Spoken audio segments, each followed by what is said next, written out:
Good morning, good afternoon, good evening to everyone who's made time to be here today, depending on where you're connecting from the world. Thank you for making time to be with us today as we continue on our ESG webinar series. And this particular time, you spoke, we listened, and we are here to have the discussion. We sent some topics around, and this came out as the chosen one. So making ESG reporting work for your business, turning metrics into meaning. So we are here to have that discourse. I'm not here alone. I'm here with my colleague Bernard. So whether you are here for business, you are here to improve your knowledge, you are here as a regulator, we are happy to have you here. And some meeting etiquette we would love to observe for today's discussion. We are going to make this very interactive. What we urge you to use a Q&A session for your reactions, your conversations, your comments, your thoughts, your questions. We will respond as we go on. We will allow some attendees to speak, share their thoughts, to ask questions as the session goes on. We promise to make this a very interactive one, and we are happy you could make time. So today's topic, making ESG reporting work for your business. The last session, we spoke on the impact of global ESG regulations on Ghanaian businesses. And we decided to move from just creating awareness to action. And that's what today's topic is directed at. So we've designed this to support both professionals seeking to refine their reporting practices and businesses aiming to build a strong foundation from their outset. So we'll be discussing some frameworks, looking at reporting with business strategy, and then talking through some challenges we go through and then how we can solve them. Thank you again for joining. I'll read the profile of our presenter for today. He's Bernardo Uswansa. He's a manager with our ESG practice, KPMG's ESG practice, and he's currently leading the ESG reporting line. So he's had a plethora of engagement with boards and with professionals in the area of reporting, and currently liaises with our National Banking College for training for our boards, our bank's boards. So we are happy to have him here. I'm a manager myself with the ESG practice, and we're happy to have Bernard. So at this point, I'll give him the right to hand us over to him to continue this discourse. Thank you. Thank you so much, Bernard, for the wonderful introduction. It always feels like it's not me that you're talking about when you say all these things. I'm so grateful for that. So I guess we've spent about 10 minutes of our time already, and I want to believe that we are now all fully logged in. And so this should be more of an easy ride from here on.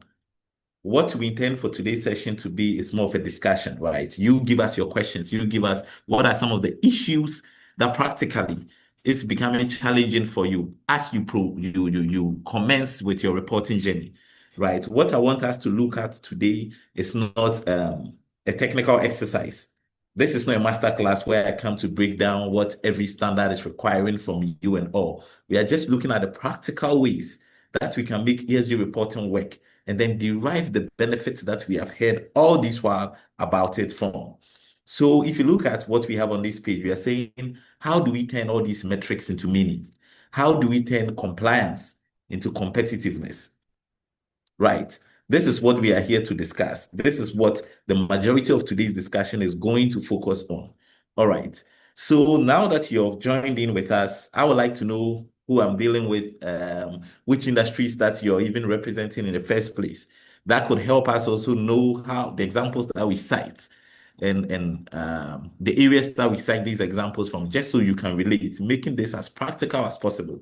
So please scan this QR code, or you can go on slido.com and just use the code here, the 1103784, to log in so that you tell us the industry that you're coming from. So within the next few seconds, please let's scan this QR code. So the next question is, what is your current role in this organization?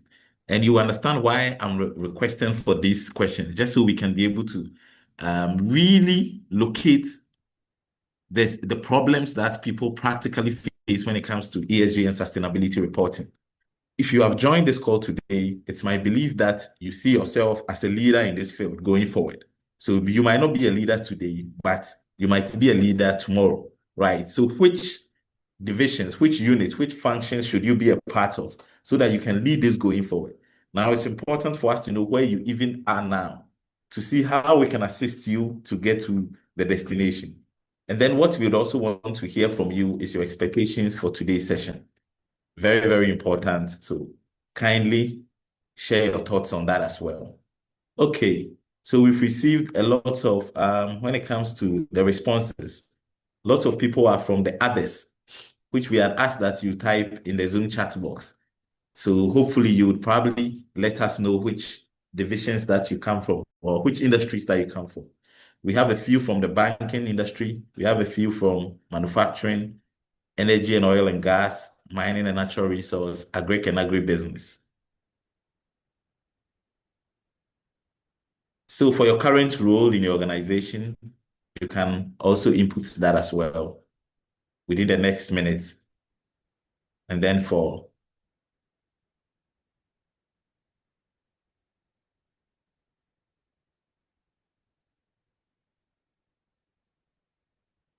so I see some participants typing. Okay. We would like to know. This is an important part of the discussion that we are going to have. So I'll proceed to the text, the third one, which is on your expectations for today's discussion.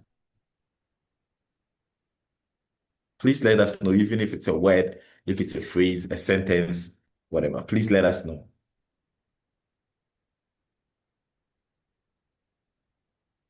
To learn more about ESG, it confuses me. Very, very important. You are not alone. It confuses a lot of people. It used to confuse me as well. Okay, the other participants typing.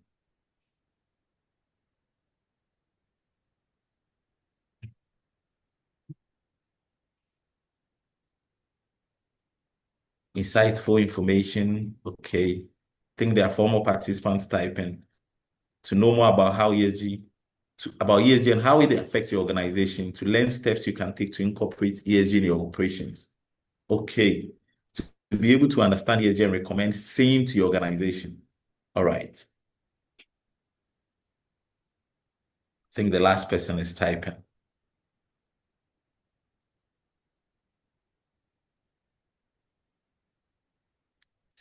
So we move to the next page, which is beginning the actual presentation.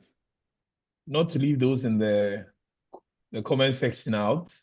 I see people saying they are from logistics, but now there's others who, from one saying I'm a legal and company secretarial. I'm from that sector. Someone saying that he's a lawyer with a law firm, and one person saying I'm here to learn more about ESG. That's with the Q&A section of this. Please keep using that button to comment, and I'll be reading them out. Thank you. All right. Thank you all. So I think now we have a fair idea of the people that we have joining us today for the discussion. We received about 12 responses. I believe the others are trying to just be incognito for now, so that maybe as the discussion progresses, they'll come in and share their opinions.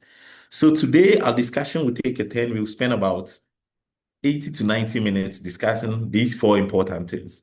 So the first part is what ESG reporting is not. There's a lot of information today about ESG sustainability reporting, what is expected, and all that. But what our focus would be on today is what it's not, so that we'll try as much as possible to bust a lot of the myth that are around surrounding sustainability in general.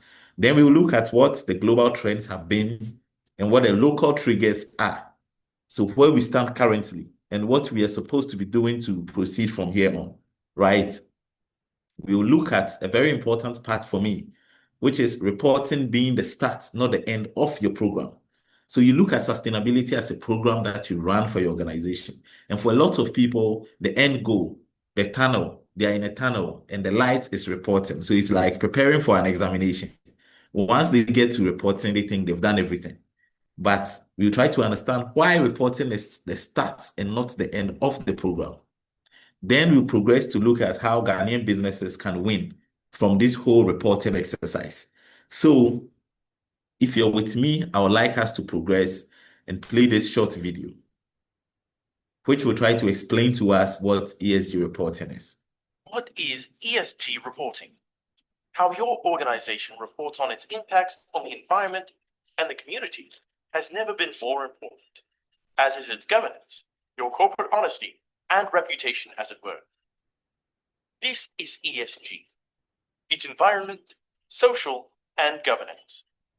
So what is it, and how does it help you add value? ESG affects everyone, including schools, manufacturers, even retailers, lawyers, and architects. Your ESG report is a scorecard which provides that your claims are true and substantiated. It's all about putting an end to greenwashing, and in doing so, it protects your organization. In the UK, you will frequently see a 10% weighting in tenders for your ESG performance, and entire supply chains are forcing uptake in ESG reporting. Even the smallest firms are feeling the pressure. Be warned that consumer expectations on how businesses should operate are changing. No longer is it sufficient for businesses to simply offer reliable goods and services. Increasingly, people are voting with their feet. Your ESG rating matters more than your credit rating. From job candidates, parents looking at schools, to people seeking professional services, they're choosing to back businesses which can evidence their positive social and environmental impact. Are you looking to raise money to expand your business? Investors want to understand the environmental and social risks your business is exposed to. If you sound risky from an ESG perspective, you might find the bank is closed. But there's more. The regulators are bringing enforcement actions, especially the Advertising Standards Agency, the Financial Conduct Authority, and the Competition and Markets Authority. Everyone is affected, and company directors face personal liability. This is a So Bernard, we have come to the point where we get the views and what stood out to participants. So can you please help us with that? So we have one person, the person in Mecca, thank you for being here. He's saying, what is greenwashing? That's one. And then Mavis in the chat room is wanting to ask or contribute. She has a hand up. There's another question here saying, can you shed some light on ESG rating? All right, then I'll just try as much as possible to explain the greenwashing, give a high level explanation of greenwashing before we get there. And then the next question is on ESG rating. We'll take that head on and then proceed. So with ESG, when we say greenwashing, when we're talking about sustainability, so people tend to use the color green to represent everything that is sustainable.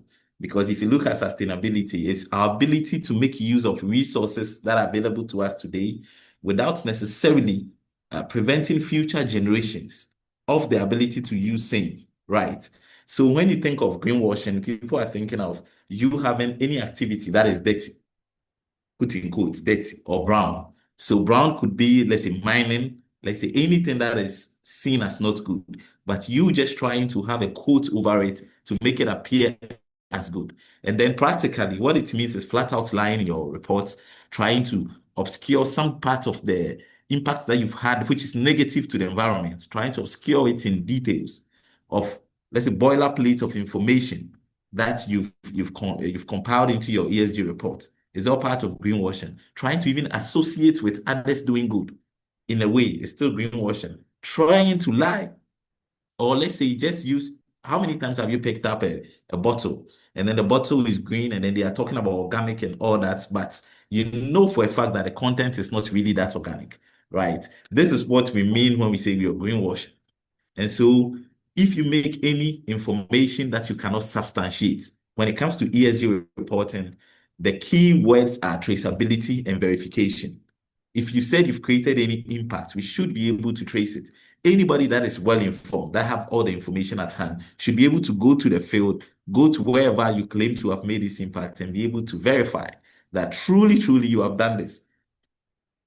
Now, once you put out your ESG report or your ESG results, I would like to use the term results because you can put out a result without necessarily having a report that is published. So, but you still have results because you have a program that is running. You have environmental activities, social activities, governance activities. Now, they are in the advanced world, they have what they call rating agencies. is the same as the rating agencies that offer credit rating scores and all that. These rating agencies look at these factors from the environmental, social, and then index it with the help of their formula and methodologies that they use. And then they will end up with a score for you. So every company have its own ESG score that places. And so if you look at the advanced stock exchanges, they have index. That is like ESG index. These are the companies that are performing well. So if you don't fall within the top 100, your stock will not be included in that index. And even if you fall within the top 100, by your activities are seen that as of today, where we stand, they are not good enough to be offer you that right ESG score, then you get pulled out. There is a lot of debate around it. We'll look at some of those debates. Okay, if you watch the video well, you realize that the video says that ESG today offers, it's like a scorecard for an organization. And then it goes ahead to look at the perspectives of various stakeholders and what ESG means to them and how they are using your ESG results to appraise your organization. So even customers are not just trying to buy from the organizations that offer the best quality service or goods. What they're looking for is an organization that is trying to contribute positively to the society. Now, I want to ask a question. How many times have we bought a bottle of water just because we heard a commercial that told us that for every CD that we spend, a Peswa would be contributing to a social good? Now, I'm not trying to advertise for any organization, but there are various social goods that these water companies are running. And so because of that, naturally, you probably liked bottle A or water A. But because you think you're also partaking in this social good, you tend to drink more of bottle B, right? This is how you, as a customer, are choosing from the organizations that have conscience. All right, let's go ahead to look at some popular myths around ESG and sustainability reporting. For me, the first one is a very interesting one. It says that corporate responsibility and ESG sustainability as a whole is only a moral issue and has nothing to do with the business. Now, the simple answer is what's on the screen. That no, this is not true. Sustainability evolves and has evolved and become something of a business approach. So it's not just a scorecard today. And the reality is, if you sell to a multinational, if you seek investment, if you operate in a regulated industry, if you are already part of any form of supply chain, then sustainability is at your doorstep. And it's something that is a business expectation, a business requirement today. So even though you may not be regulated directly, but your funder or your buyer might be, right? The bank that you deal with is regulated, and this bank is being expected to be doing the right things. So this bank would also in turn expect this from you. Now, if you're a business that survives from imports, increasingly in Europe today, almost every quote tender that you look at, about 10%. That's why we chose the video from UK to give us a view of what it is there. Thankfully, this platform is the UK Ghana Chamber of Commerce. So I believe most of us can relate to that information as well. About 10% of the score for every tender is about your ESG impacts. And they appraise you from the economic value you provide, who you provide this value to. Do you provide this value to people in the underserved? And when I speak about underserved, as far as human beings are concerned, we are looking at women, children, physically challenged, or as we call them, differently abled people.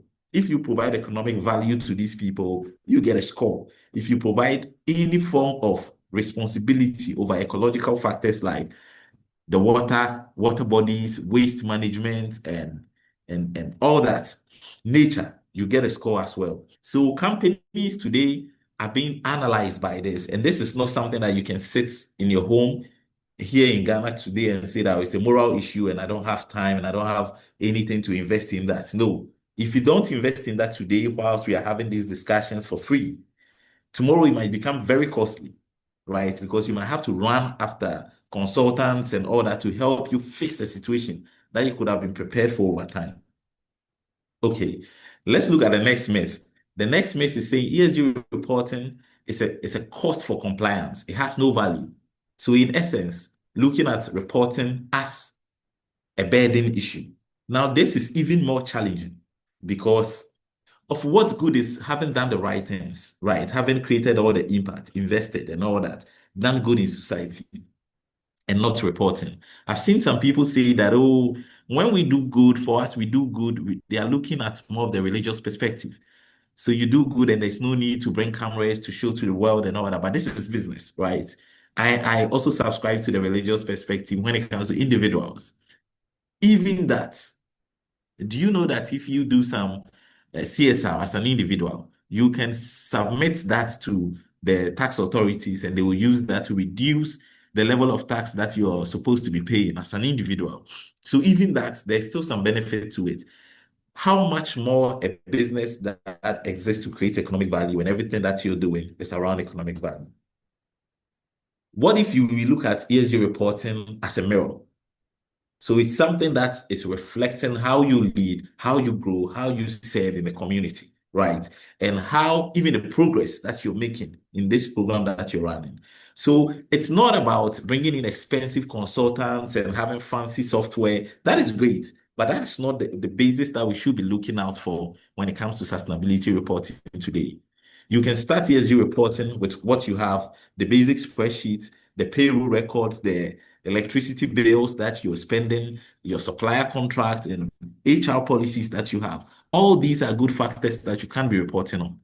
So you see, some of the best reports that I have seen were even created based on Excel sheets. And I am a big proponent of Excel over a lot of sophisticated tools. So, I mean, don't take my word for it, but you can still start.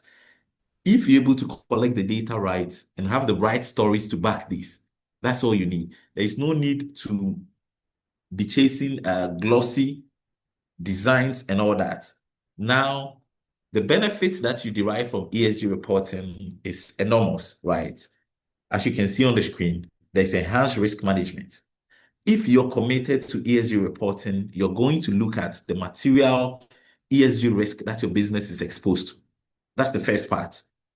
Every standard that you pick today will be asking you what are your key risks and opportunities and impacts that you're also creating in society.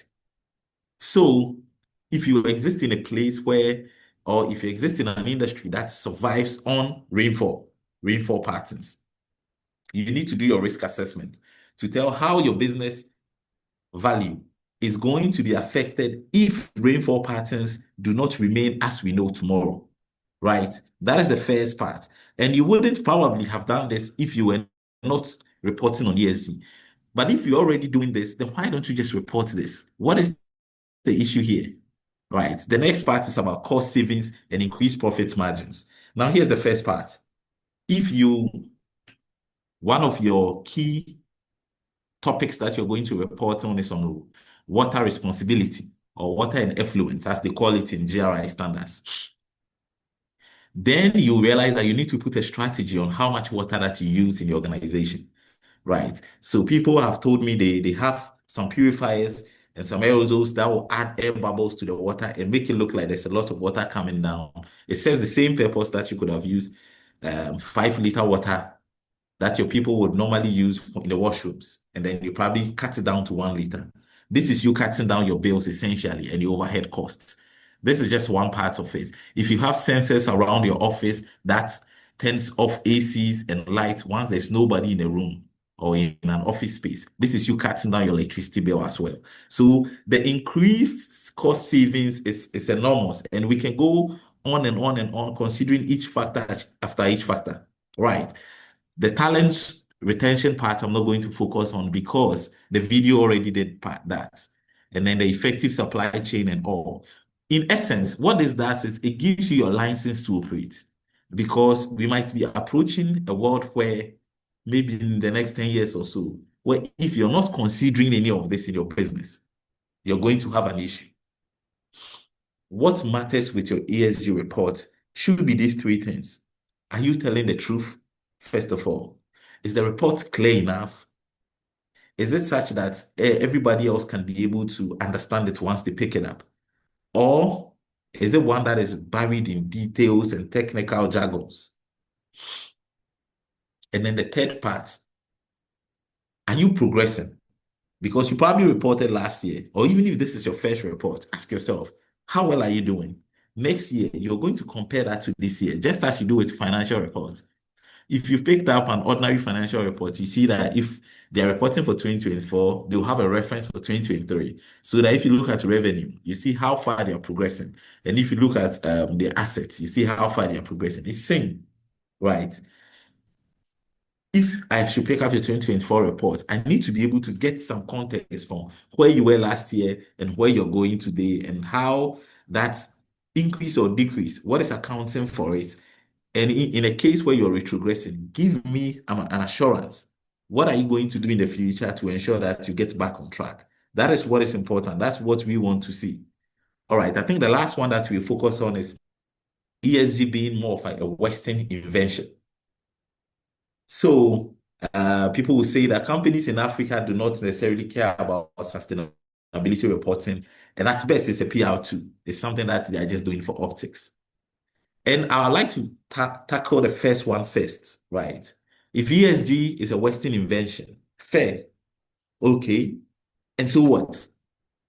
And then you have people who are very, very smart people. They tell you that the total level of emissions that Africa, they distill it all to sustainable climate action. And they say the total level of emission that Africa contributes is about 4% in all. And so this isn't something that we should be worried about. That is true.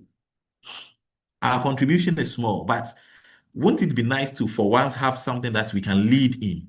Let's look at this as something that as African companies, as African businesses, we can lead in. And so we're already doing a lot of social work. We don't emit as much. We can lead a transition.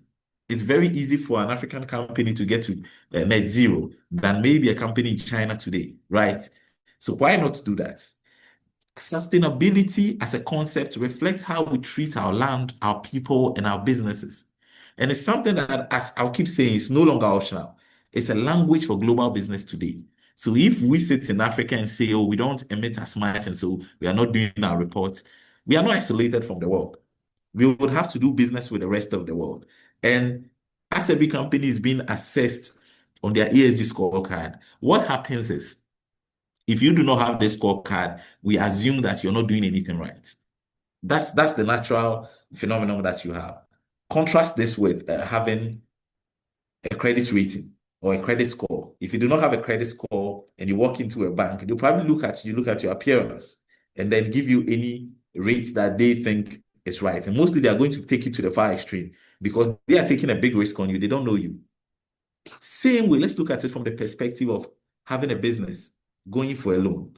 And then you say, oh, where's your financials? Oh, I don't have financials, but trust me, I'm doing very good business. My profit margins are high. My revenue is increasing since we began last 5 years ago. You're just saying this with your mouth. Where are the results? That has been audited, that has been verified, right?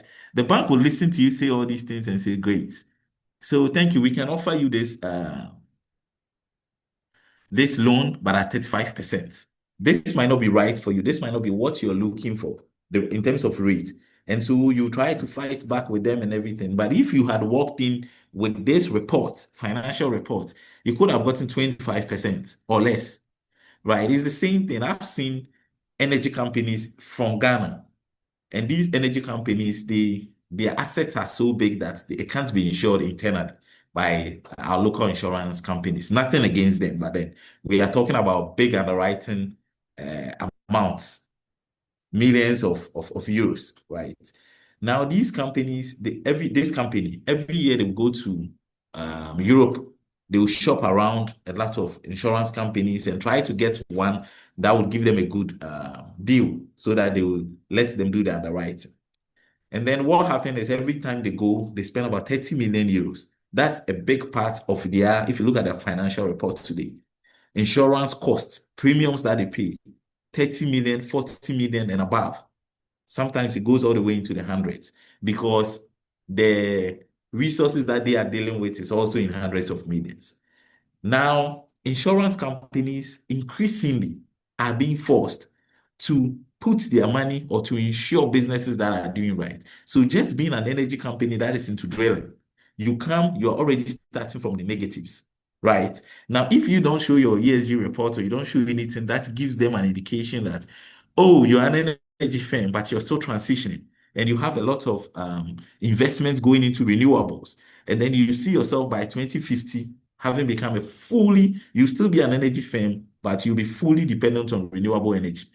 You don't show any of the social work that you're doing, corporate philanthropy, training and vocational skills that you're giving to people in your catchment area. You're not showing any of these governance initiatives within your organization, how human rights is important, and how you evaluate your suppliers before even giving out contracts. How many times have you even has a scandal come that involves your organization? Right. You don't have anything to show them. These Europeans are just going to go with the highest of rates for you. Now, what happened is the director of strategy for this particular company that we are dealing with, he just put together a very simple PowerPoint with our help that shows what some of the initiatives that they have done. This is not even a comprehensive report. And then what he decided this time around was to just present this PowerPoint to them on the initiatives that they have done. So they know their financials already, but this is what we are doing with the same amount. This is what we are doing here in terms of ecological impact, in terms of reforestation, in terms of all these issues, afforestation, sorry, all these things. Now, what happened was they got their premiums reduced by more than 10 million euros. And this is substantive impact that you can see, right? So, yes, somebody might say, okay, this is a PR2. It's not necessarily a PR2. It's something that's helping you to improve your operations, reduce your risk, and attract foreign capital, even local capital. Now, when this is done right, you realize where you're vulnerable. Nobody wants to put out a report that is making them look bad. So just knowing that you're going to report, people are going to be doing the right things. I always say that a lot of bad things happen in secrecy. If we are not reporting, then I will not be motivated to be doing the right things. And trust me, the people in the hierarchy of the organization will not be chasing people to be doing the right level of recruitment, to be doing, like, nobody cares about these things. We all care about the financials because the financials will be reported and external people would come asking questions. Okay. So in Ghana, where ESG reporting is still emerging, it means we have the opportunity to shape how it's being done. All of us gathered in this call, if you spent the next hour of your day to join this, it means you have a responsibility and you have accepted the responsibility that we are not just going to copy what is being imposed. We need to have a way that we can make it perfect, make it realistic for ourselves. So what we need is to be honest with ourselves and make it relevant and truly ours. Right. So yes, as the slide is saying, it's not just about reports, it's about reflection and relevance. Now let's progress to what ESG reporting is not once again. So I'll summarize all these. It's not a marketing brochure. It's not a punishment for regulators. We need to look at it from that perspective. More importantly for me, it's not a carbon-only exercise. You go to a lot of places and then they're asking you about carbon accounting and GHG emissions, and we are talking about sustainability and ESG. Why has all the conversation been condensed to climate change and climate action? And people, even in value chains and industries that have very, very limited impact on climate, are still focusing more on climate, carbon, and all that. They have turned this to a carbon-intensive exercise, which is very interesting and ironic in a way. Now, one other thing I want us to focus on is it's not a one-size-fits-all template kind of exercise. You're not going to get ESG report for Guinness Ghana breweries looking exactly like the ESG report for the granite paste firm in my hometown, right? It shouldn't even be the case. What matters for you as an organization? What are the key risks that you're being faced with when it comes to environmental issues, when it comes to social issues, when it comes to governance issues? Are these the topics that your strategy is covering? Right? Do you have the right metrics for these? So what matters to Guinness Ghana would be very different from, let me just use Airtel Tigo or MTN Ghana. It would be very different. even for those within the same industry, you still have some similarities, but some differences here and there, based on how your stakeholder and your structures and complexity you're facing currently. Now, some also look at it as it's just another donor thing, and because we are taking IMF money, they are forcing us to do all these things. I'm here to bust that bubble. It's not true, right? So, what's the next one? Something you do once and forget. No, it's a progressive thing. And it's not just because you're doing sustainability reporting, does not mean you're getting impact or you're creating impact in the society. And the last one is the jobs for consultants. No, not necessarily. In fact, we as consultants would prefer you have your people that are leading it, so that when consultants come, the work is much easier, because consultants do not live with you in your organization, and you cannot report what you have not done. So if you bring in consultants in January to come and report on what you've done between January last year to December last year, they are not going to create the impact for you. And so when they come and they realize you have not done anything, then they just move on. I think we have already explained the fact that it's non-financial performance indicators, right? And the other thing is ESG isn't necessarily something you do. It's in everything that you do. You can have ESG impact created in your level of your operations, your business model itself, how your business is structured to go to market. There's ESG in there. The services that you're even rendering, who are you rendering these services to? CSR that you do. So most of these activities, most of these actions are things that you already do, but then you do not necessarily have a plan around it, right? So that's why I have taken my time to clear out the assumptions and say that once we clear out the assumptions, it makes space for the real work, the real benefits, and the real strategies that we are supposed to derive from this. Now, it gives you your license to how you treat people, how you govern your business. These are things that you would have reported, and it's going to give you the license to operate. You yourself will feel comfortable when you're engaging various people from various parts of industry. And so internally, the benefits of ESG reporting to you is a reflection of your own values, of your own risks and opportunities that are available to you that you're probably not even taking. Externally, it signals your credibility to all these stakeholders, be they regulators, investors, or customers. Only if, and you can only signal your credibility if this is authentic and is verified. I have cited a number of examples. Bernard, I'll pause here to see if there's any reaction or questions, suggestions, remarks from our participants before we progress into more detailed action. Rightly so, Bernard. Thank you very much.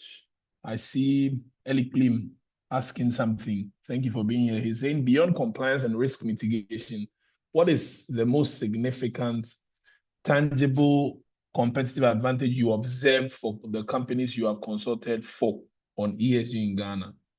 So beyond compliance and risk mitigation, what is the most significant, tangible competitive advantage you have observed for companies you have consulted for on ESG in Ghana? Okay. Then, this is anonymous. It's interesting. It says in Ghana, I would say the S in ESG stands for corporate social responsibility. Most companies do this. Are you saying we should report CSR differently, or S stands for something completely different? So those are the two. And the last one, why is ESG? Why is ESG more important than credit rating? Okay, ESG versus credit rating. Now that was the question. Okay, ESG versus credit rating. That was the question that I had wanted to throw to the audience, but since they've thrown it to me, I'll take it. I'll tackle that, but I'll start with the ladies' questions first, which is, what are some of the substantive benefits that people can get beyond compliance? We always implore companies to look beyond compliance.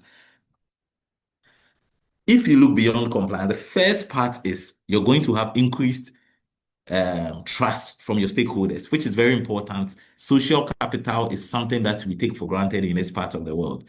If I cited the example of the water companies and the fact that I know one, their entry into the market, because they were formerly not a water producing company. They were more into other form of beverages.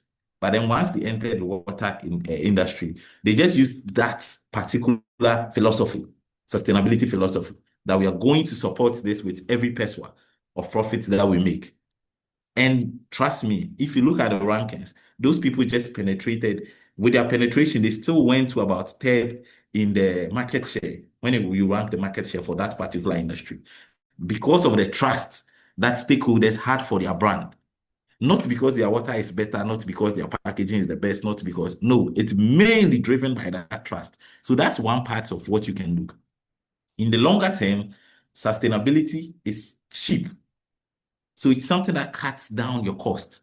Because if you have conscious effort and you have made investments that is cutting down all your electricity bills, it's cutting down, you're looking at hiring people from the right places and not having all these governance challenges that is going to bring you costs, you're going to see profits increase from that perspective, right? That is one angle to look at it from.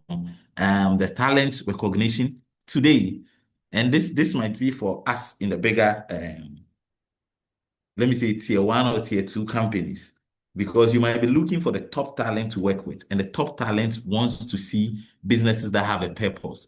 If for nothing at all, purpose related to your employee experience, right? And so if you're dealing with your employees anyhow, you might be facing attrition challenges or not even getting them to work in the first place. So the benefits are enormous. We can spend the next hour talking about the benefits, picking it from factor after factor after factor. But then somebody asked that for him, in his experience, what he's realized is the S is dominated by CSR, right? Which is true, is the case. One of the first exercises or assignments that I was part of when I transitioned to sustainability was to do a review of a CSR function and help them to become a sustainability function in general. We do a lot of CSR. CSR is good. CSR is one factor under the social activities. Another factor is your employee experience, your diversity and inclusion, ethics. So let me give you this example. We have, even in greenwashing, we have this situation of having a dirty company versus a clean product. It's interesting. But then let me give you one example in the social context that you can see. What good is a company that is doing CSR, going to girls' schools to donate to them here and there, but then the level of sexual harassment within your entity that is being compressed, that is being pushed down, making it opaque and not letting people even have their voice out there. It's enormous. If you have for me, one sexual harassment is one too many. Now, if you have more of this happening, and this is something that your culture is built around, you have a dirty company that is offering a clean product outside. Do you understand? So CSR is good. Putting out a CSR report, to me, it's not the best of things. You should bring your CSR report, take the highlights of them, and include it in your sustainability report, because S is not only about CSR. Yes, CSR is good. Yes, your supply chain as well. What are you even doing? If you're a bigger entity, are you working with SMEs? Which SMEs are you working with? Do you have the right geographic spread in terms of your recruitment? I'm not saying just go and recruit people because they come from one part, but are you even being deliberate about it? Or is nepotism the order of the day in your business? Right. Now, these are all issues that if you take very good care of, in the end, you're going to see the benefits translate into real financial gains. So there was another question on whether ESG rating is more important than credit rating. And it's a very interesting question. There's no right or wrong answer to that necessarily. It's all about context. And it all depends where you are, what you're looking for at a point in time. If you're trying to get a loan, your credit rating is important, right? But your ESG rating is also even more important because it will add on for you to get an even reduced rate. And today I always tell SMEs, there's a lot of funding. Maybe I shouldn't be shouting this. There's a lot of green funding that some of them are even at zero. Some of them are even grants. Some of them are 2%, 5%, and it's available to all of us. Not because you're in Ghana, you're excluded from this. No, it's available to you. But how do we know you qualify for this? There are criteria, and the criteria is nothing more than what your ESG reporting should be covering in the first place. So how do we take advantage of this? And so, whilst it will be very difficult for me to tell you that credit rating is not important, no, it is. But ESG rating is equally important. And if you're in some parts of Europe right now, it might be even more important. Because here's where it gets funny. And I'm glad we are on sustainability versus ESG, because that's one thing a lot of people tend to use interchangeably and don't have the right context around. So if you look at sustainability in general, economic impact is part. And so even when you distill it to ESG, for every business, your tax component is going to be part of your ESG under governance, your governance activities. And so if you're somebody who's already in the bad books of the regulator, the governance regulator, you're already scoring less there. And that is telling the bank or whatever financier that you're going to be looking at your credit rating from, because credit rating only looks at a siloed view. It offers a siloed view. But anybody who's appraising your business wants to get more of a comprehensive view. And so the last time we met, we cited a Tesla example of how Tesla might have a lower ESG rating than maybe one oil firm, right? And it's interesting because the S and G are equally important as the E as well. Okay, so the easiest explanation I can offer for ESG against sustainability is that think of sustainability as the universal set and ESG more like the subset underneath it, because you have your environmental factors, your social factors, your governance factors. If you are a public institution, governance might not necessarily be very important to you. For private institutions and for investors, they care more about governance, because if you don't, now, Bernard, this is something that I would want you to pose to the participants, any participant who wants to debate me on this, that whoever is running a business does not have more input on whether the business is sustainable tomorrow or whether it becomes profitable tomorrow or not. Those who are charged with governance of a business, you tell me whether this is true or not. I want to see if there are people who have divergent views on that. Great. So since there is none, it means we are all in agreement that whoever is running a business or whoever is charged with the governance and administration of a business, the policies, the rules, the standards, the structures, the procedures that they have put in place to guide the various activities that is being run goes a long way to tell whether this business will be profitable or not.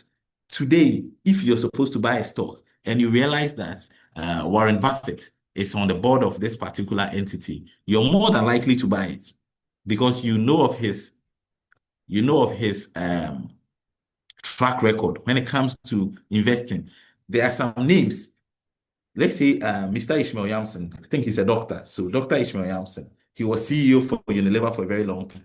If you see his name on a board of any entity, you have a lot of belief because of his track record. And it's the same way. Investors want to know what is the track record of the people who you have on your board. What are the structures that these people have put in place? What are you even offering human rights to people? Like, people want to see that their money is doing the right things in society.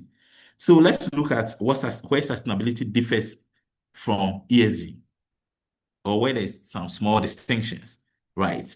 So in measurement and reporting, which is our focus for today, sustainability is broader, but with ESG, there's more of a structured view. So you know what you're looking at. What is your environmental metrics? What's your social metrics? What's your governance metrics? When you look at sustainability reports, they are going to look at CSR reports. You're going to look at economic impacts that you've created. That's where local content comes in. So you might be a foreign company from the UK and you're here in Ghana. How are you impacting the local Ghanaian businesses? How are you surviving within the ecosystem? Are you trying to kill off the competition? And all that will be important in your sustainability report, because it's not only about your business, it's about sustainability of the industry. and all its dependents, right? Okay, so I'm sure this will be shared with you, so I'll progress from here. Bernard, if there are no other questions in the chat box. There are two more. Okay, let's pick them. Okay, so as a government entity involved in trade facilitation, how can we apply ESG reporting to our mandates? So as a government entity involved in trade facilitation, how can we apply ESG reporting to our mandates? Then AI and automation are gradually creeping into everything now. How do you foresee these technologies impacting the integrity, efficiency, and depth of ESG reporting? So I read that again. AI and automation are gradually creeping into everything now. How do you foresee these technologies impacting the integrity, efficiency, and depth of ESG reporting? So those are the two. Thank you. Okay, thank you so much, Bernard. I think I'll start from the gentleman who asked how, for a government entity who are focusing on facilitating trade. So for a government entity, first of all, sustainability can be very simple, right? It's complex, but it's also very simple. It all goes down to how are you contributing to the general good in society? That's the first part you begin from. Then you can pick these pillars: environmental, social, governance. So if you're facilitating trade, that means you're getting capital or you're getting resources, revenue from some part of the world to assist some other people in some parts of the world. So in there alone, you're creating impact. Now, where I would advise that you start from is you have an impact measurement framework. You need to have that framework that defines where you're going to create the impact, what should be the KPIs for those impacts, and then how often you measure this and disclose this. This could inform what your sustainability report will be about, right?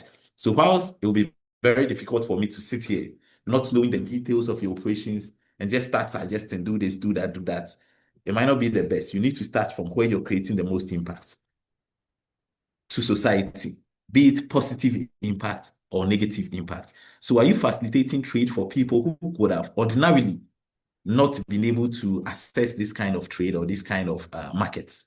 That's first part of it. How does this market contribute to Ghana's own economic development, Ghana's own GDP? That's another part of it. This is under sustainability. This is not something that an investor who is investing into a private company, so whose focus will be ESG, would be focused on. But you're a government entity, and so your focus is mainly GDP growth and all. That's your biggest stakeholder, right? Okay, so you should be looking at contribution versus attribution. Some of the issues, some of the impacts that you have created, would they have existed because of some other policies that government have or some other development agency have done? And if there are some of these initiatives that exist, how are you feeding into it? And how are you helping to accelerate growth in that context, right? So most of your impact will be around social mainly, but then depending on the kind of trade that you're facilitating, if you're facilitating trade around timber and overlogging and all that, then you're having negative impact in society. How do we progress from here on to ensure that, yes, you're not going to stop trading or helping people trade in timber, but maybe you're trying to comply more with standards? Because I know at the international ILO level, there are standards around wood trading and all that. So how are you trying to ensure that the people at the bottom part of the value chain are applying these things? And how do you ensure this? How do you enforce it? All this, we can look at this into detail and come up with a very good sustainability program that would help you, that would have real impact on society at scale. And then some of the irreversible changes that you're causing, we can look at how we can manage it. All right. Somebody asked a very, very brilliant question on AI and automation. That is also great. And I always tell people that we need to embrace AI, we need to embrace automation. What we did not want to turn this into is a technical discussion where we would bring reports and then we would have critiqued it. right? But if you look at most sustainability reports, it's dense. And rightly so. It has to be dense because for me, maybe the supply chain part is what is important to me. And I would want as much information on that as possible. Now, this is going to be a lot of work on the people that you select, and we will look at that shortly. But then, could these people be assisted with AI? Yes, they should. The problem is, when does AI come in? If you're bringing AI at the end, when you have done all your work, and then you're forcing AI to give you stories to tell, AI is going to become creative.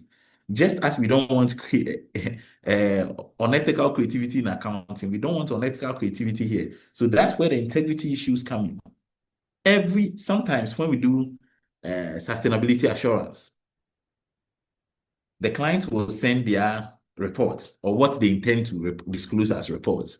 And you read some parts of it, you look at the data, and you read how the adjectives that they are using to describe it. Then you just tell them, no, we can't go ahead with this because this is not telling the story how it is on the ground. You've been able to create 30% awareness on something. Why are you saying that we've comprehensively and this, that? No. But AI will do that. And so the point is, where do you come in? Where the level of reviews that you bring in to ensure that, no, let's be honest. Do you have any form of assurance at all? Is internal audit going to review some of these sayings? Does internal audit even know what the data is? And is your report only qualitative or is involving quantitative and qualitative? Because a reader is a discerning person, right? If you're telling me that you've only been able to achieve 50%, let's use net zero. You set targets for yourself that this year you cut down your emissions, and then you're able to do only 50% of the target you set for yourself. And I read the qualitative part, which is the storytelling aspect of it. And you're using adjective to make yourself look good. This is just funny, right? So that's where the biggest challenge with AI and automation is. Automation should be encouraged. The data centers, because data management is one key part of sustainability. And the reason is sustainability does not sit under one division for most big businesses.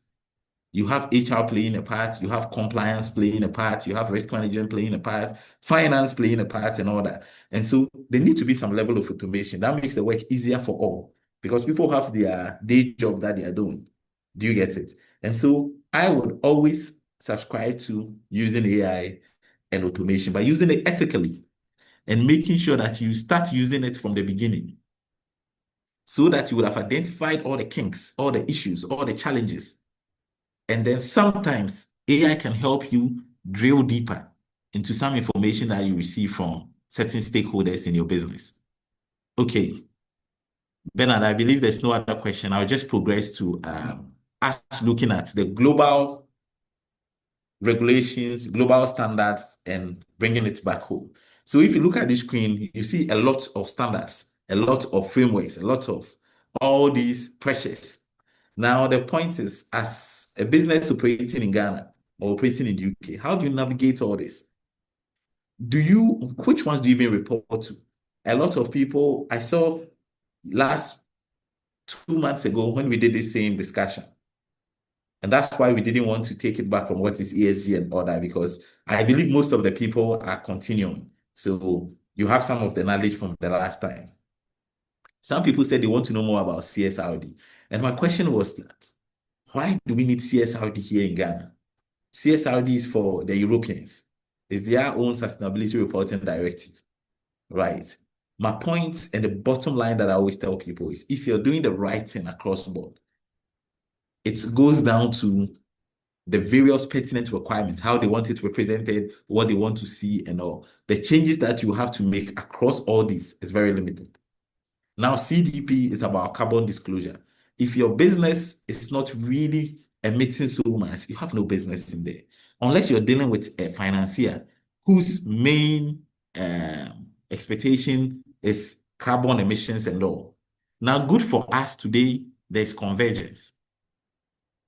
There's convergence coming in essence of the ISSB standards, International Sustainability Standards Board. And if you look, you see the TCFD, you see the value reporting, you see CDSB, and all these ones, they have all come together and then created the ISSB. So it's increasingly becoming the standard of choice for almost everybody when it comes to sustainability, especially in the private sector. And so once you are complying with ISSB, I think you should be fine when it comes to sustainability reporting in general. The ISSB standards have two main standards that have been published right now. There's the S1 that is focusing on general sustainability, and then there's S2 that is focusing on climate change and its impact alone. So I'll just progress for us to look at globally. What has the adoption rate been like across the world? And we can tell for ourselves.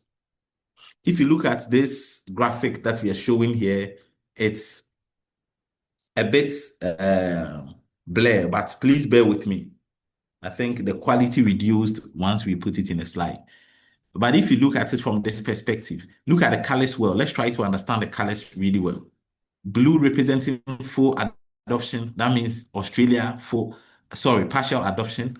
If you look at green, green is full adoption. That means part of South America is already into full adoption of sustainability, ISSB, as the standard for reporting with your sustainability initiatives on. Now, within the Americas, there's limited transition. We all know why. There's a big elephant in the room now. And so the point here is it's a limited transition, not that adoption has been abandoned.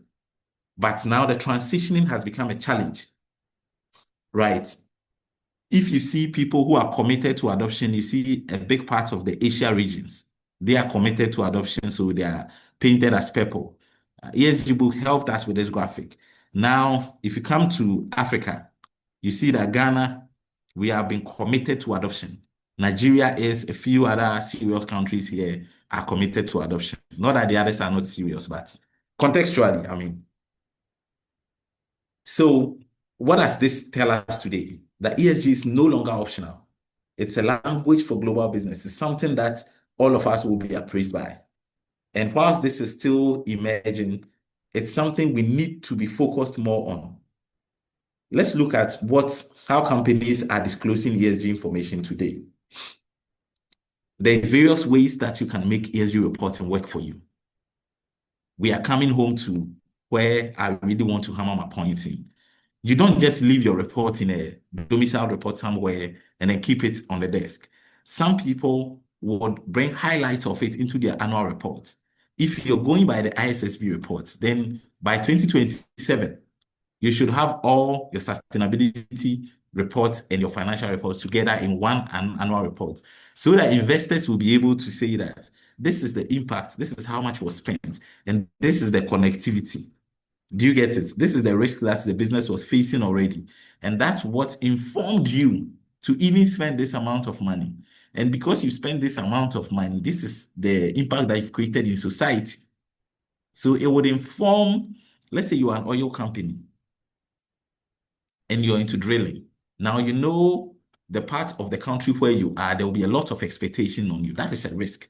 These people can charge. We also saw what happened to Anglo Gold Ashanti, I think, the early part of this year, where some locals decided to storm their mining areas to go and mine by themselves. This is a risk that maybe 2-3 years ago, if you had mentioned to a business executive, you would just laugh at all that. All the sustainability people talking noise. But today it's crystallized, right? This would have been identified. Now, if this is identified, what do? You have initiatives around it, how you can help people within the society to get sustainable businesses, sustainable employment. And so these people will realize that if I am attacking Anglo Gold Ashanti, my brother works there. That means I'm literally attacking my brother. That is you having closed that risk, but created impact in society as well and reported it. Another way that you can report is through your websites. Some of you that have listed companies or you have taken some bonds, you'll be expected to submit regular filings and ratings. All these are ways that you can bring your ESG reporting through. Now there is media engagement.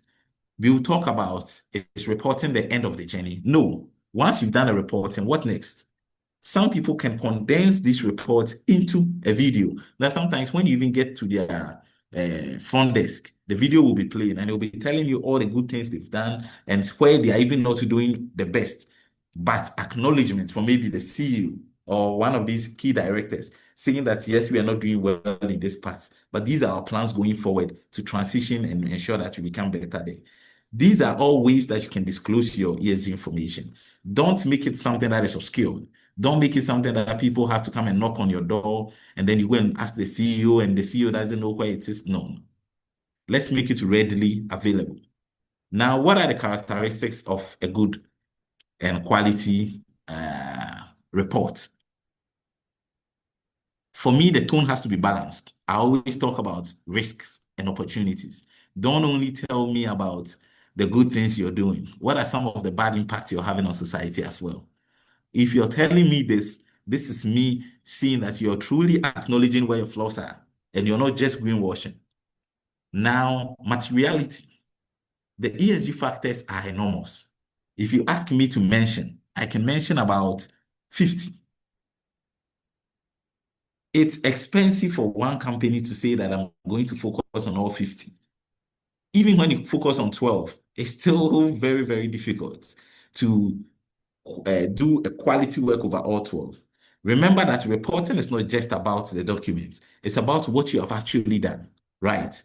And so you select what are the most material issues to you, the most significant, the ones that give you the most significant outcomes. And this should not only come from a financial perspective.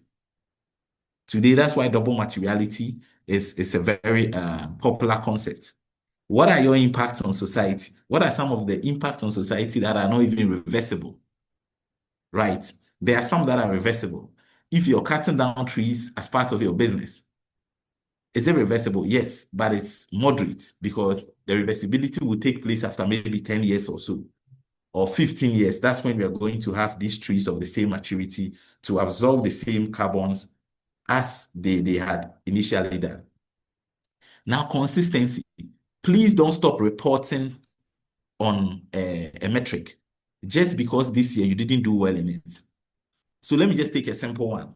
Some organizations will say, we are trying to have gender balance in terms of our leadership, right? This is one area that every business can have some impact. Now, beginning, you have 100% of your leaders from management level upwards in your business being males. So you can say that, okay, within the next 10 years, I'm expecting to have 50-50 based on how ambitious your business is and realistic it is. Because there are some industries you struggle to even find people from females who are already there, established, and they can be good enough to take on leadership roles in some industries. But if it's something, if you operate in an industry where women are readily available and people with disability are readily available, then you can bring it down from 10 years to maybe 5 years or 3 years. Now, what they do is in the first year, they do a lot of recruitment. They have a lot of training programs for people already in their business, leadership programs and all. Some of them might even go ahead to sponsor MBA for some of their promising female employees. And then the next year, that doesn't happen. So what they choose to do is to not talk about that metric completely. That is the funny part. That is what we are talking about, consistency and comparability. So I realized that, okay, you, as of 2023, you had 0% of women in leadership. Then 2024, you had one member of your board joining who was a lady. And so you have improved to maybe 5%. And then maybe you hired an external person, promoted somebody, and it's moved your total leadership balance to maybe 15% against 85%. Great. It's progress. Then you told me your plans that going forward, you're looking at business schools and this, that, all these beautiful things. Then next year, I come back to open the same company's report, and there's no write-up at all about leadership, diversity in leadership. And now there's still the topic about diversity in leadership, but then the focus is all of a sudden about skills diversity. And he said, oh, you realize that there are technical people so much. And so you've brought people from accountancy field and you've brought people who have engineering background. And okay, that is great. But what happened to women in leadership? Where did it go to? That's what we mean by consistency and comparability. Now, comparability should also work in the sense that if we should pick your report for, let's say, Guinness Ghana Breweries, and we take another brewery company, there should be some factors that should be easier for me as an investor or as a third party to be able to compare these companies. Do you get it? If we should take business, that's why the ISSB standards, IFRS S1, S2 has come to create the platform so that everybody, because hitherto, people were using GRI, people were using, and GRI is still the most used sustainability framework, but people were just going by whatever they want. And some people, this year they will use GRI, next year they just switch from GRI and go and use something else like SASB, where the focus is purely financial. So the point is, why are you switching? Do we understand that? I think I've spoken about verification and assurance, completeness. It's also important. There should be a structure to your report. One is, what is your ambition to this particular topic? What is the ambition? What is the goal? What is the governance around it? Do you have somebody who's even spearheading this in your business? Or is this something that is part of the CEO's own KPIs, right? You can look at it from that perspective. The next one becomes, what actions took place in the year under review and what results came out of that, right? Where are we now going forward? Where are we going to be? If this is the case that you're using, if this is the framework that you're using, then for every metric, it should be the same. You should not be doing this for one metric and for some other metric, you just talk about the result and that's it.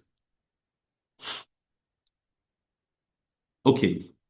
So the key parts of a sustainability report or ESG report, the key part is your organization. You need to give a description about your organization, its purpose, and strategy that you're using. That's why it's important. Your corporate strategy is something that embeds your sustainability strategy. Because if you have a corporate strategy that is very parallel or different completely from your sustainability strategy, what's going to happen is you're going to have a lot of people focusing on the corporate strategy because that's where their KPIs are, and they wouldn't care about the sustainability strategy. And then you yourself, in reporting, you realize that it looks like the things that is important to our business is very different from what we see this sustainability report is going to be about. So you yourself will find yourself defeated even before you publish the report. And trust me, a lot of civil society, a lot of critics would be saying that this is a useless report. You people are reporting on things that do not matter to you. Now, the organizational view is important. Give us your organization details. Tell us what your value chain is, right? Your downstream and your upstream. Who are you dependent on? Which businesses? You don't have to spell out names of businesses. But if in your case, it's just one business that offers you maybe 80% of your revenue, you have to disclose it. Who is this business and why are they so important? Perhaps they are not doing the right things and that could affect you. Do you understand? Then give your governance. It's important you let us know the governance of the business and then the governance around the sustainability issues as well. Do you have a committee on the board that is focusing on sustainability? If yes, let us know because it gives us external people the perspective that there's somebody who is monitoring impact, monitoring that things get done, monitoring progress. And trust me, as my boss will say, whatever gets monitored gets done. If you give work to 3 people and you go and sleep, you come back 3 weeks later and it has not been done, or one person has done it and people are just working according to their feelings and some other important things to them. But if you start chasing them every 3 days, where's my report? Where's my result? They are going to get it done. That's just how it works in the world. So governance is very important from that perspective. Governance sets the tone at the top. Governance creates the frameworks, the structures that we are reporting within. What are some of the do's and don'ts of the organization? Do you have a policy around emissions? Do you have a policy about car use? Do you have a policy around carpooling? Tell us about some of these things, right? Stakeholder engagement. How do you go to market? How do you engage all your stakeholders? Do you consider their view as strategic partners, or are these just people that at the end of the day, you send them your report and whatever they do with it, it doesn't matter? We are in industry 4.0 where we are looking at companies as part of society. A company is not a natural entity, but it's a legal entity. So it's part of the society. And so if it's part of society, it needs to think about us and we need to think about it. Do you understand? So how do external people, your stakeholders, and your stakeholders even include your employees, are they part of determining what is material to your business or they are not? Then there's I've spoken about the value chain, then you go to your impact. And now with your impact, what your material topics are, be it the positive ones and the negative ones, what were the KPIs? You know that clearly the target for the negative ones will be to decrease, right? So we want to decrease pollution from this percent, 80% of the waste management issues in Accra, 80% of it is because of the rubber that your company is producing.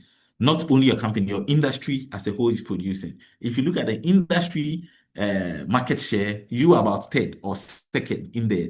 That means a big portion of that 80% can be attributed to you. And so the point is, what are you going to do about this? Your goal could be that you're going to reduce the level of waste that comes from your product. And so you set a goal, you set a percentage to it, which you'll be tracking. See that at the end of the day, was I able to meet this target or not?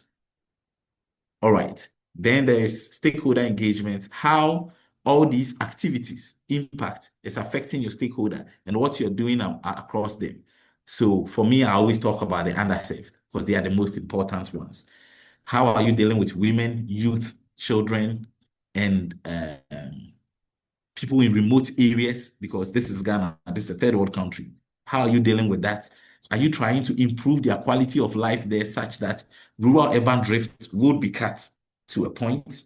Right. All this, you have to let us know because these are things that if I pick your sustainability report, I want to see whether it's just 10 pages or it's 120 pages. I still want to see information about this. Okay. So Bernard, I'll just take greenwashing and then we'll see if there are any questions, any remarks, any suggestions somebody wants to share. Then we proceed to the next one. I have spoken about greenwashing earlier. I just want to throw more light on it. That it comes in different forms and different shades, actually. So greenwashing is the process of conveying a false impression or trying to mislead the public. So for me, the easiest one is flat out lying. If you just set out to lie, that, oh, we have done this and we have 50% representation of women in our workforce, but it's not true. That's greenwashing. Why? So the first one that is very, very popular that people tend to do is green crowding. So they hide in the crowd by aligning with slowest movers. If you ask them, let's take the same rubber industry thing that I said. If you ask them, why are you not having a lot of progress in there? They will just give you the industry benchmark, the industry rate, and say, oh, if you look at Africa, the plastic industry, this, that. No, tell me about you. What are you also doing in there? So they say the plastic industry has progressed within the last 5 years, and we are currently at 40% of what we used to do in terms of waste from the last 5 years ago. Okay, thank you for that information and that context. What happens to your business too? How have you progressed from the last 5 years? Some too would just tell you that we are the best in class when it comes to the industry. Maybe the rest are just as bad as you. That's why you are the best in class. That is some form of green crowding. So from my analysts, they are saying that how do you avoid this is you lead with ambitious, independent, and your own sustainability goals for each metric. And so you're not trying to hide. It's good to bring in context that, listen, this is the industry average, and this is the average of what I am also currently doing. Do you get it? Then there is green lighting. Green lighting concerns highlighting just one small eco-friendly part of the product. And that would be the focus of the entire commercial. So greenwashing is not only in ESG report, it could even be in commercials, because for some, they can distill their report into a commercial. And then they'll be focusing on, yes, we'll be donating a CD to this, a peswa to this. That is good. But what happened to the materials that you're using to produce? What happened to where you're sourcing the water? Are you disturbing the environment in that area? Do you get it? I'm not saying any company who is donating from the water business is disturbing it, please. I'm just using it as a hypothetical scenario. But green lighting comes from that, just highlighting one eco-friendly. Then there's green shifting, where it comes to certain challenges, and then the value chain, the entire value chain is pushing blames. So this used to happen with the cocoa industry. When it comes to the chocolates, let me say the chocolate industry more. So the chocolate industry exists primarily in Europe than it does in this part of the world. But the cocoa industry exists here because Ivory Coast alone is providing about almost 40% of the world's cocoa today. And then Ghana is also providing 11%. So the two of us alone in West Africa is providing more than half of the chocolate or cocoa that the world needs.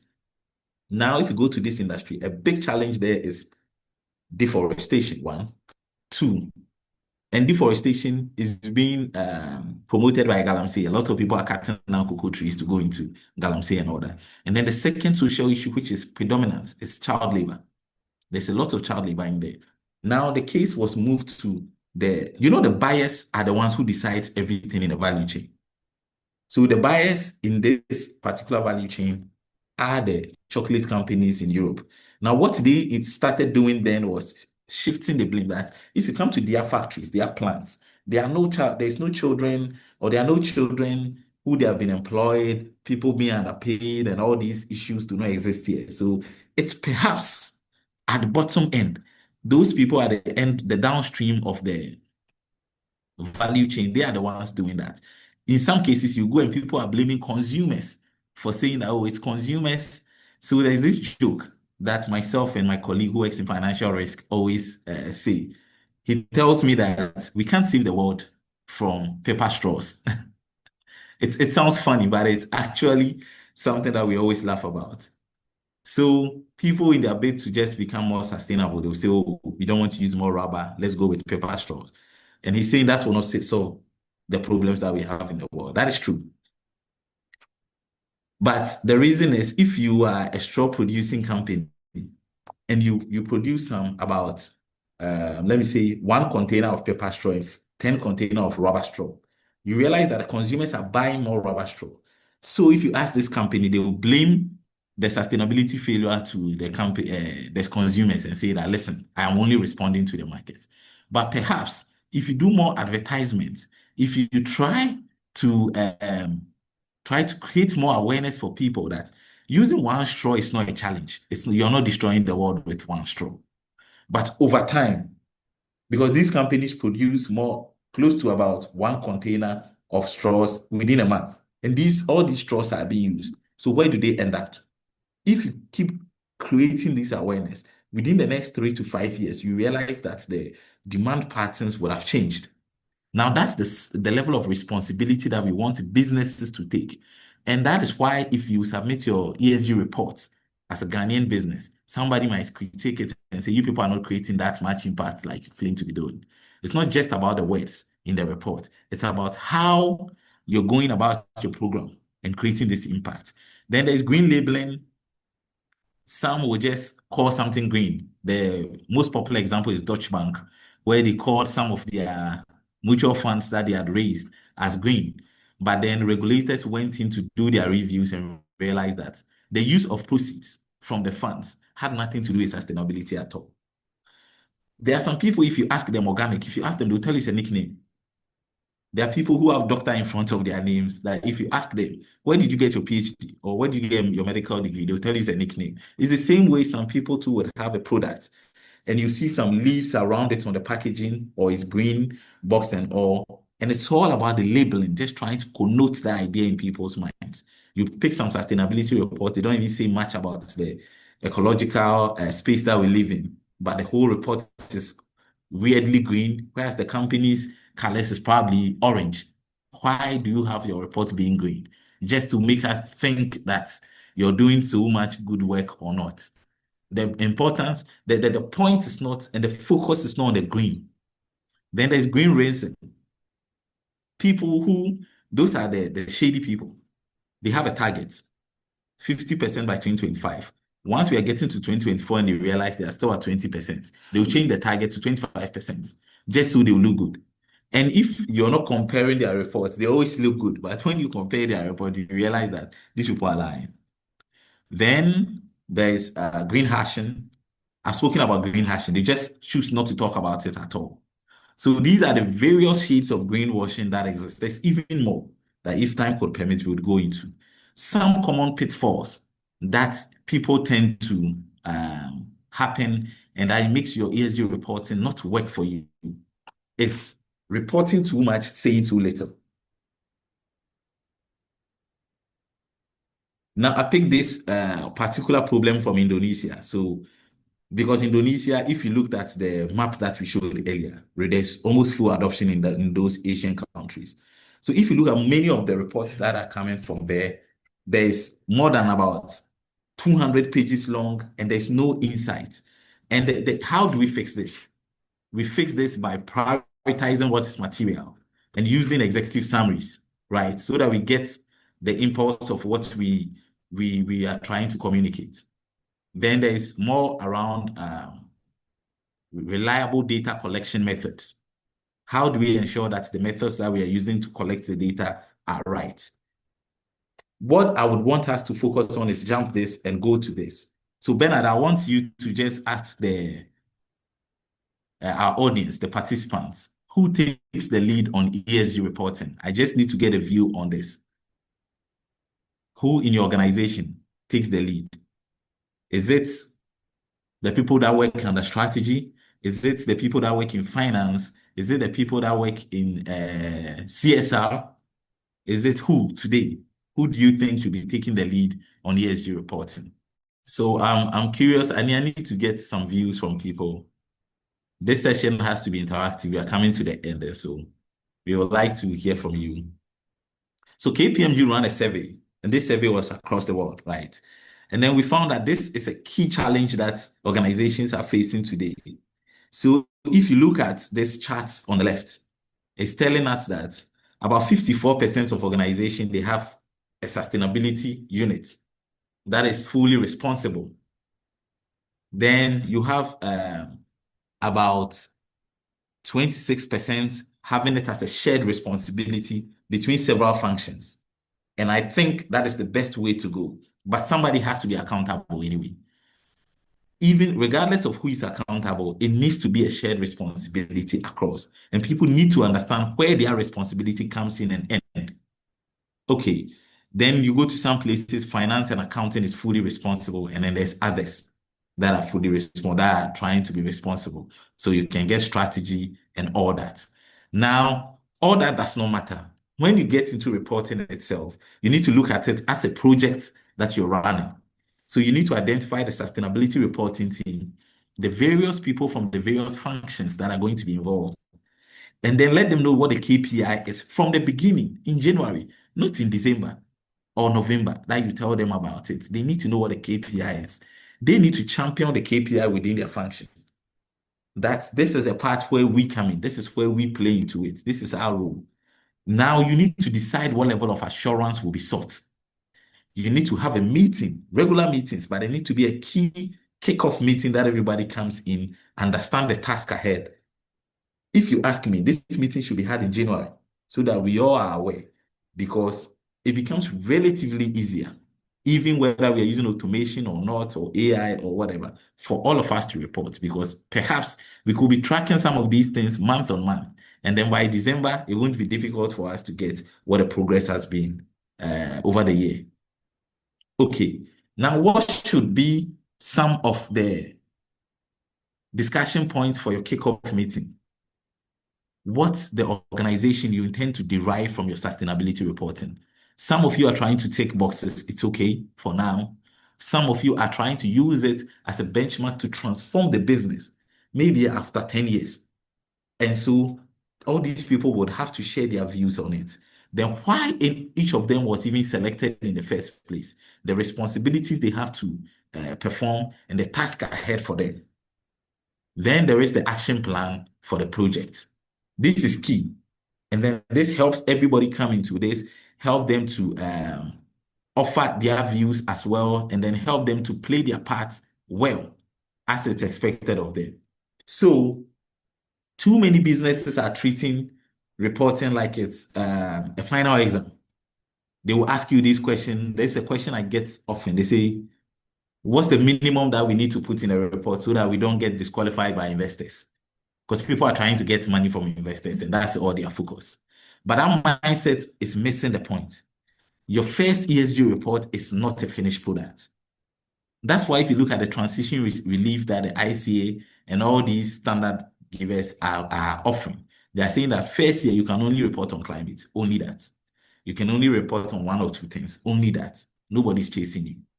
But use it as a compass, as a starting point. That is signaling where you're taking your business to and your willingness to do better. Think of it this way. Publishing your first report is like stepping on a scale at the beginning of a fitness journey.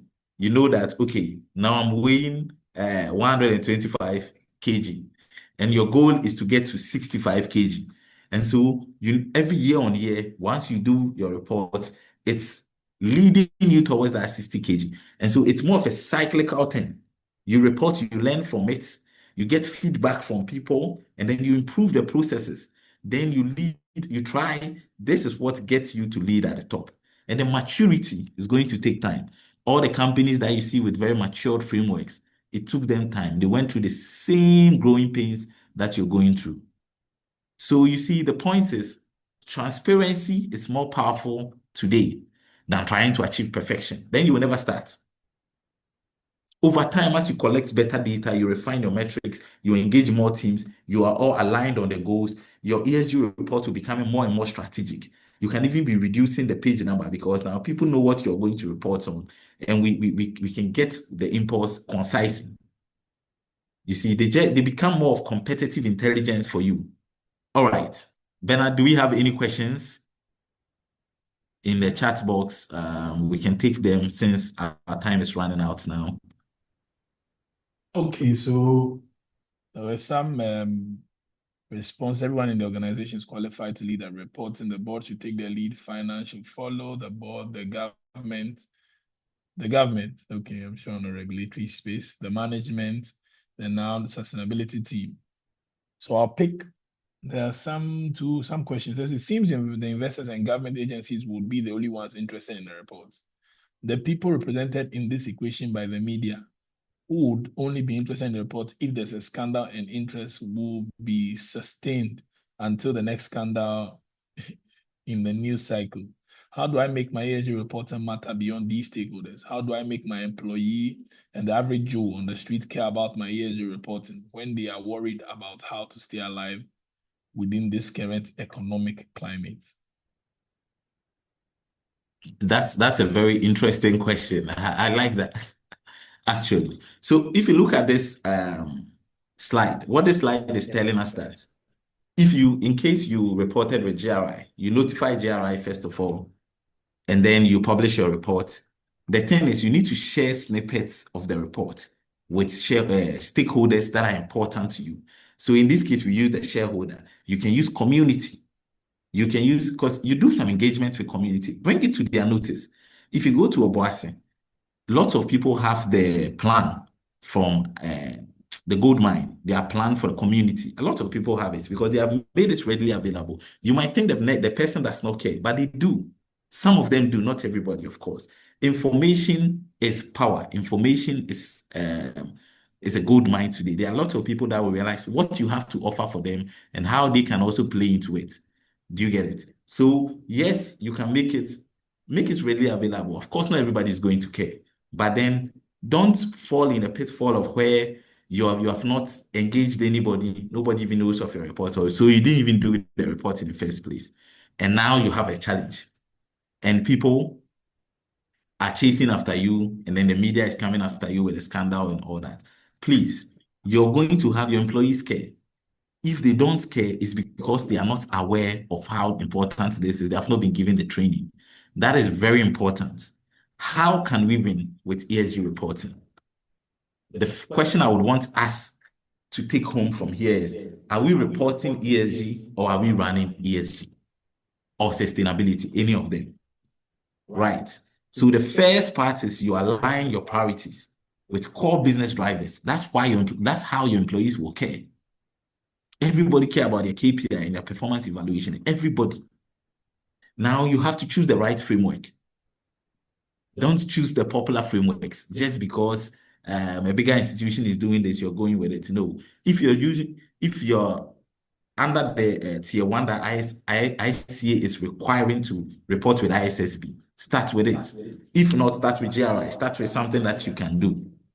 Now use it to tell your capital story. Because for me, money matters. The banks, the investors, they matter. Build a credible roadmap. Always they're looking ahead, the next year. It's also very important, things that we want to see. And try not to overpromise. A lot of people have found a lot of issues with this. If you overpromise, I pick a report from last 2 years and I ask you questions, you find yourself wanting. Now, create awareness within the organization, create awareness within your suppliers, create awareness everywhere. That's when these people would matter. That's when you'll be forcing these people to also make some changes within their operations as well.